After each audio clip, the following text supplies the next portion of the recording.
বাংলাদেশ একটা বিশাল শায়েক আছে, সেই শায়েক ফরিদপুরের মসজিদ সম্পর্কে বলছে কি জানেন?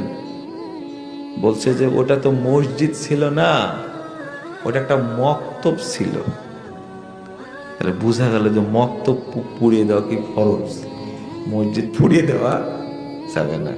অথচ ওখানে মেম্বার আছে, খুতবা দেওয়া হয়।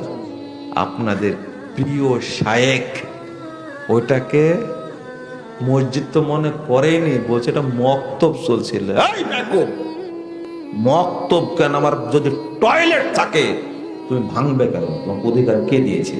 আমি এই বাংলাদেশের নাগরিক না? তুমি কানা দাজ্জাল, তোমার শাস্তি হবে ইনশাআল্লাহ।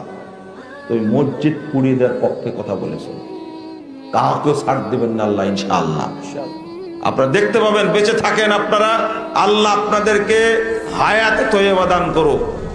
যারা মসজিদ ভাঙছে তাদের বিচার দুনিয়াতেও হবে, পরকালেও হবে ইনশাআল্লাহ। হেদায়েত পেলে আল্লাহ ভালো জানেন, তবে জাতির কাছে ক্ষমা চাইতে হবে। কথা কি বুঝতে পারছেন?